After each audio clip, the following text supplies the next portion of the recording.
Boxing update mga tol, ito ang reaksyon sa naging panalo ni Beryl Ortiz mula sa mga boxer and expert. Unahin natin ang reaksyon ni Tom Loeffler, isang matchmaker and promoter. Hindi sang-ayon sa desisyon ng hurado. Hindi raw maganda sa mundo ng boxing ang ganitong sistema. Dapat isang tabla na lang ang hatol para mas tanggap ng maraming fans. Ito raw ang laban na dapat kandidato sa Fight of the Year dahil sa walang tigil na aksyon hanggang 12 rounds. Ayon naman kay Bernard Hopkins, malinaw ang panalo ni Ortiz, walang knockdown na nangyari dahil nadulas lang.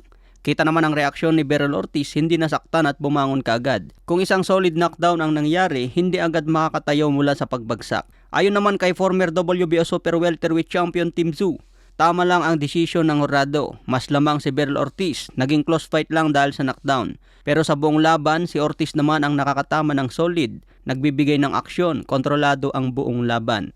Sinabi rin ni Tim Tszyu, gusto niya ang laban kay Beryl Ortiz. Mas magandang ipapakita naming laban kung kami na ang magharap. Ayon naman kay Robert Garcia, sinabi niya dinala sa ospital si Beryl Ortiz kaya wala ngayon dito sa post-fight interview. Ayaw ni Ortiz magpa-ospital dahil okay naman ang kalagayan niya. Pero required ito sa boxer, lalo na bumagsak at matinding laban ang nangyari. Aminado ako close fight ang laban pero lamang pa rin si Beryl Ortiz. Dalawang knockdown ang nakuha ni Bohatchouk sa round 1 and round 8 pero lahat ng round nakuha naman ni Ortiz kaya malinaw na siya ang panalo. Ayon naman kay Oscar De La Hoya, siyempre pabor na yan kay Beryl Ortiz, 100% ang suporta. Pero sa reaksyon and comment ni Turki Alalshik, dito ako humanga mga tol dahil sa prangka ang sagot at walang bias. Sinabi ni Turki, tingin ko tabla ang laban. Gusto ko sana'y palaban si Beryl Ortiz kay Terence Crawford pero sa nakita kong laban ngayon ni Ortiz, tingin ko deserve ni Bohatchouk ang isang rematch. Makipag-rematch muna si Ortiz kay Bohatchouk bago harapin si Crawford. Ayan mga tol, sinagot na ni Turki Alalshik ang katanungan ng maraming fans. Marami kasi ang nagsasabi na planado ang lahat dahil nakaplano na raw na laban si Ortiz kay Crawford.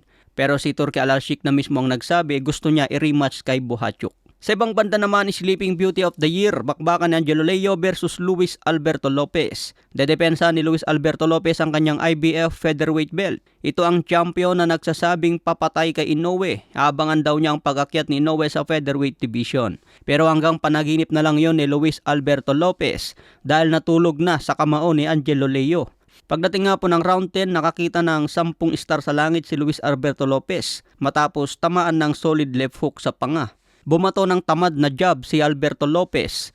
Nag-counter ng left hook si Angelo Leo, boom! Tumama sa panga ni Lopez dahil mababa ang guard. Bagsak ngayon si Alberto Lopez at nag-dribble pa ang ulo sa canvas. Hindi na ito nakabangon at nagbilang na lang ng star sa langit. Ito ang disadvantage kapag tamad ka bumitaw ng jab mga tol eh. Kung babato ka ng jab na walang step back o follow up, talagang tatamaan ka ng counter.